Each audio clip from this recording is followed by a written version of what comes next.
Sonic, meet Minotaur. There he goes. He's attacking Sonic, and the Minotaur has slain and killed Sonic. It's Brimstone. Yeah, right, Brimstone. Yep. I'm drinking a peppermint mocha, a hot one, even though it's June and it's 100 degrees outside. So, in my last video, I talked a little bit about collecting fursuit heads and how I kind of had a hack where I make my own budget fursuits by cutting up spirit Halloween masks and sort of modifying them with fursuit pieces. Check out that video if you want to learn how to make some cheapo fursuits. And I made my own cheapo fursuit at the start of this channel. I sort of made this Arctic Fox fantasy barbarian character. He was kind of like this big wolf guy. He had an axe and a little loincloth. He was a hilarious little dude. And for the first, I would say, 15 to 20 or so videos on this channel, I reviewed furry toys and collectibles, like I do, in that full costume. It was quite the experiment, to say the least. I had a lot of fun getting up in full fursuit, putting on all the pieces, the digitigrade legs and the paws, and I do have videos where I go into the details, the kind of nitty-gritty of that costume and how I put it together for basically $100. Cheap-o fursuit. But, you know, as time went on, it was exhausting to put on that whole costume and review toys, so the channel just became me in the flesh, not the fur, still talking about furry and fantasy characters. I say furry and fantasy because if I can think of like the things I love and the things I collect, on one end you've got kind of the hardcore fantasy, right? I love the Narnia, Dungeons and Dragons aesthetic. And then on the other end, you've got the toon look, you know, Sonic the Hedgehog and Animaniacs, Lola Bunny, all that stuff. And then right in the middle there, the sort of sweet spot between your Zootopia and Narnia, which I love both, you've got good old Shrek, right? Brimstone. That's where the name of this channel comes from. It's a reference to Shrek. If it was me, you'd be dead. It's Brimstone. We must be getting close. Yeah, right, Brimstone. Shrek is perfectly fantasy, perfectly toon, and it's even got talking furry cats in it. The Great Puss in Boots and Kitty Soft Paws. So as the channel's been finding its identity, I've really been wanting to make a new Fursona. Not a character I'm gonna dress up as and act out, but just a fun costume I can wear to furcons and events that represents Austin the Brimstone. I mean, who is Austin the Brimstone? What type of animal is that? Is Austin the Brimstone a fox? A hedgehog? Who knows? Again, earlier on the channel, he was kind of an Arctic fox, but that character wasn't called the Brimstone. So I've been thinking and sort of hypothesizing what a Shrek-like fantasy Fursona could be. And I had all sorts of crazy ideas. At one point I was even considering, like, what if I took a fox suit and gave it Shrek ears and made like a Shrek fox? I still think that would be amazing. If anyone out there is like talented in fursuit making, please make a Shrek Fursona. That would be the most based thing ever. So I was going back and thinking of things that are furry and fantasy, not just toon, but also fantasy, my two favorite looks. And I came to Spyro the Dragon, right? Because the Spyro games, some of my favorite video games, they're fantastic. They are very toon and fantasy, and they kind of have that same aesthetic as Shrek. And I love the Fracture Hills level with all of the satyrs in it, especially those satyr girls. Well, hello there, Mr. Dragon. You're pretty cute for a quadruped. And I thought, I need like a satyr character. If you remember when I went to the Ren Fair, I dressed up as a satyr, half man, half goat. It wasn't a full fursuit, but it was kind of a half fursuit. Literally, the goat half and the man half. And I collect figures of satyrs and minotaurs and like Greek myth animals. I got a whole bunch, and I could do a whole video on collecting these guys. I've got the Narnia Minotaur, I've got the Mythic Legions Goat Knight, and this is a Spawn Minotaur. So I really love all the goat and bull inspired figures and thought, yeah, that's what the Brimstone is gonna be. because the term brimstone itself comes from Greek myth. Brimstone is the ash and soot that is left behind when Zeus throws his lightning bolt. Now you know. It is the residue, the supernatural residue left by the gods of the old world. And I thought, yeah, this is what a brimstone looks like. A fantasy Minotaur, Shrek-like creature. And the character just kind of came to me. Now, unfortunately, I am not as artistically gifted as everyone out there in the furry community. So, I wasn't able to draw my brimstone character like this amazing bunny girl is drawn. Look at this short. I love it so much. So I don't have any art of this brimstone character, but I have a selection of action figures. You can imagine what he would look like. And then I started thinking about the suit. I need to make a costume of this brimstone character. And that costume's already 70% done. I wore most of it in the Renaissance Fair video. I've got that fuzzy vest, I've got the goat legs, the tail, I even have the goat ears and the horns. And I want to make a head that goes on that completes it and sort of transforms me into a fully fantasy creature. Coffee sip time. Beautiful brimstone taste. Plus brimstone, it's such a cool world, right? It makes me think of like darkness and dark bitter coffee. There's our first piece of canon for the brimstone character. He drinks dark bitter coffee. So back to that last video, I was talking about how I was cutting up Halloween costumes and making them into fursuits, and thought maybe out there is a Minotaur or satyr head I could use as a base. The answer came to me in the form of the thrift store. I was thrifting like I do, just checking the toy section, looking for any toys, and I saw something most incredible. The Beast. The Beauty and the Beast. Yes, a costume head of the Beast from the Disney movie Beauty and the Beast. Not just any costume head, but a mouth mover by Elope. In that last video, I talked about how great collecting mouth movers is, and I showed the Lion King ones they made. So I knew they made Disney ones. There's a Simba and a Scar head you could get. They look quite lovely, if I say so myself. But yeah, this was a head made of the Beast, and most of the work was already done for me. It was pretty much perfect. I don't even think it looks too much like the Beast character himself. Like, yeah, obviously it's the Beast. It's got those creepy eyes like all the mouth movers have.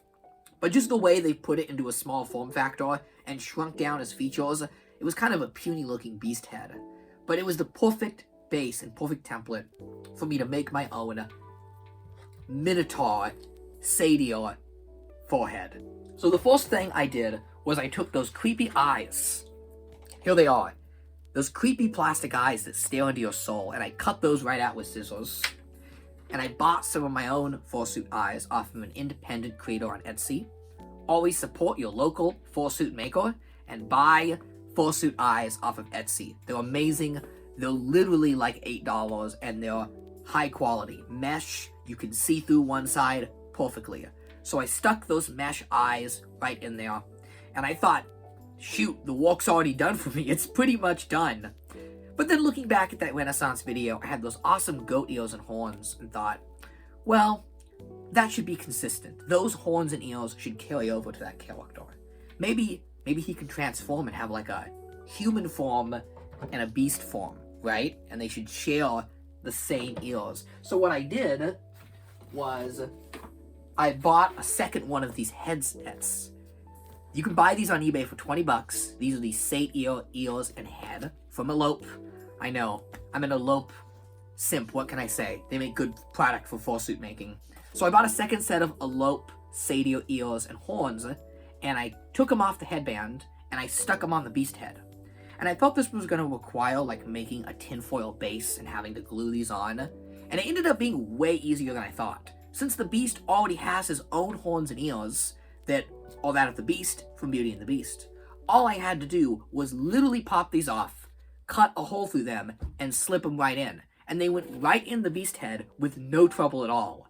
And the character just came to life in front of my eyes. I saw the art I was envisioning of this Brimstone fantasy toon-inspired character. I was making my own cartoon Minotaur head. The final piece to complete the puzzle came from the oddest of places. I was digging through my action figure accessories. I've got bins and bins of figure accessories I use for my action figure photos. Those are on Instagram, by the way. If you want to check out my Instagram, go to Austin the Brimstone, and I post action figure photos. And I was looking through my props for a photo shoot, and I found a miniature hula hoop from the Mini Brands line. Yeah, Mini Brands. They sell those at the store. They're like little mini toys that people unbox for some reason. People like that. I don't know. I guess I bought one once. And it was this little mini hula hoop, and it looked exactly the size of the nose on the beast head. So I cut the hula hoop once, and I stuck it in the nose, and I made a Minotaur nose ring. And just like that, the character was completed. And behold, we have the Brimstone head. Look at this. I made my own cartoon fantasy creature. Part bull, part goat, part Minotaur. All awesome. Take a look at that. The best part about this head is that it's comfy and it's easy to wear. That original Fox Fursuit I wore at the beginning of the channel is hefty. It's a hefty suit. This one, all I have to do is wear the head and then wear my Renaissance outfit. I think the character looks good with any traditional pirate tunic, or just a vest, or you can, hey, ladies, you can even go shirtless, because a lot of Minotaurs are bare-chested. Sadios too. But, yeah, it's great. And because I used the elope eels made of foam, see? The foam, they weigh nothing. There's nothing to this head. So I can put this on my head and it doesn't feel like I'm wearing something hefty. Whereas that white fox head, for some reason the armature on those ears, like that forms the ears, was really heavy and put a lot of weight on my head. I actually couldn't wear that head too long or else I'd get a punching headache. I've worn that costume to some Halloween parties and it has made me ill. So that's why in those early videos, there's a lot of quick cuts. I couldn't wear the suit for more than like 10 minutes without getting ill. This one, I've already done a try-on session, and that try-on session is literally just putting on the head and watching like Netflix. No joke, I sit alone in my house in a Minotaur head and watch TV shows because I need psychological help. But it passed the stress test, and the costume is great and comfy, and it doesn't have a hefty suit that goes with it. So I really did make my own fursuit that not only looks practical, but is practical to wear. As for the head itself, see, I'm a short dude. This is gonna be a short Minotaur. He's not gonna be no big, beefy, tall Minotaur, because I'm tiny. My whole family is very, very tiny and short. So the head is a bit big on me. So what I do is I wear my beanie, and my beanie acts like a wig cap, so that the head stays on me, and the hair doesn't get in my eyes when I wear the fursuit. It's actually ingenious, and it works perfectly. Again, that white fox costume I had to wear a hairnet with, and that hairnet was so uncomfy, and all my hair just got stuck together, and it like punched in my head. If you've worn a fursuit, you know wearing a hairnet or like a ski mask under it can be hot as hell. And a lot of people put air conditioning units in their fursuits. This is no fancy fursuit with an air conditioning unit. But the beanie isn't that bad. It's not as bad as the hairnet. And I actually find the head quite comfy to wear. As a matter of fact, I'm now going to demonstrate the head for you. The moment of truth. You just kind of slip it on here, and there it is. It goes on fine. It's got a moving jaw, so I can... So it doesn't open that well, because I have again, a tiny mouth. Kind of gotta... I can use my hands to like manually pry it open. And I may put something here so I can have an open mouth if I want the character to emote like that. But it's comfy. And I have no issue walking around a con. The visibility is really, really good. Like, I can see about that, which is much better than the previous fox head. It's about on par with the raccoon head. This one and the raccoon head I showed in the previous video definitely have some of the best visibility I've seen in a fursuit head. I do wish the eyes were a little bigger, but if you can see the kind of beast eyebrow and snap here, this is hard plastic. I couldn't cut through it, so I didn't want to take a chance and totally mess up the head. Another thing I think is really cool and really ended up helping is the elope horns I strapped on. They have their own hair. Let me show you here. They've got hair that goes around the horn. And that ended up blending perfectly with the head of the beast. I thought for sure this was going to be a lighter or a darker brown and just be so stark. But it's literally the same color. And it actually adds shape to the head and gives it less of a beast head and more of a Minotaur head. It's hard to explain, but when I bought this head, as you can see by the original photos, it had that very distinct silhouette of the Beauty and the Beast. The little ears and horns that kind of go around to the big chin and the big teeth. Awesome silhouette, awesome look, top-notch character design. But I don't want to be the Beast, I want to be my own character. So I really have changed the silhouette of this character by adding on bigger ears and bigger horns that sort of de-emphasizes the large chin. So the character has kind of a, I would say a scrawnier look. I don't think he needs the big mouth and chin, because, again, I'm not a big, hunky dude. I'm just a short little man.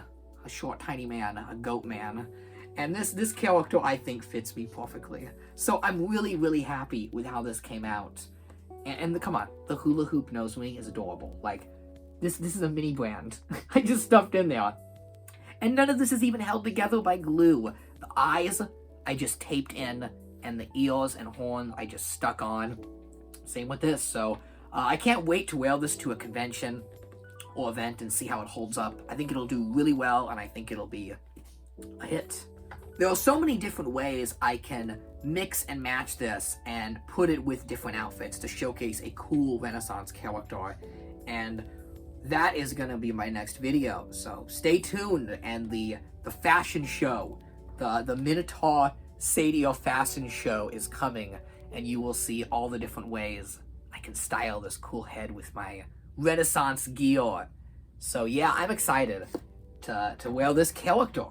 You know, I would say I don't have a reference sheet or any art or anything like that. I just made this character on the fly. But you know, off the top of my head, he's like, I don't know, part Shrek, part Nick Wilde, right? And part Narnia.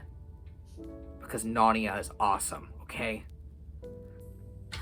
But if you wanted to take everything I liked, Shrek, Zootopia, Narnia, and combine it into one, that's the character I've made. So basically the Fracture Hills Spyro Fursuit, am I right? So that's that. Just wanted to give my, pat myself on the back for my character I've made. This is the most narcissistic video you will ever get on Austin the Brimstone. The video where I literally debut my own character and how great I am.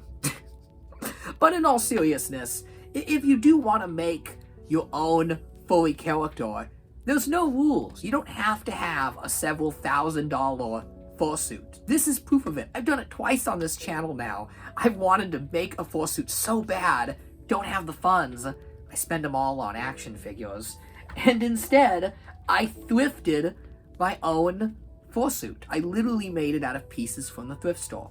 First the fox, and now the Sadio Minotaur. So, who knows, maybe as time goes on, I'll flesh out some lore, and we'll make some Brimstone lore videos, but at least now, for all 2 of you that were asking what an Austin the Brimstone is, here you go. Here's your Brimstone. Are you happy now? So yeah, that's my fun character. And let me know in the comments if you are furry or not furry, even the normies. What character would you like to make? Maybe I can help you find a cheap fursuit workaround. Because I'm telling you, it doesn't matter if you're a bird or a possum or an ogre, though people with ogre sonas out there, there's a cheap way to make your fursuit and get it done. This project gave me hope that anyone can be furry and make a fun outfit. So, that's all I have to say. End of my rambling. It's nearly 100 degrees outside, which means it's the perfect day for me to dress up like a Minotaur outside, right? And run around with giant furry head and vest on. Totally. Also, yes, hot peppermint mocha, the Christmas beverage. Look, I was gonna get one of those beautiful, refreshing punch drinks, the ones that they call Instagrammable because they look so good on Instagram. But they were all out, okay? All they had was hot drink stuff, and I'm like, you got Christmas drink ingredients? Because there's not gonna be a shortage on those. There's no shortage on peppermint right now, but if you wait till Christmas, there will be. So if you order the Christmas drinks during the summer and the summer drinks during Christmas, you'll never have to worry about shortages. That's how a Brimstone thinks.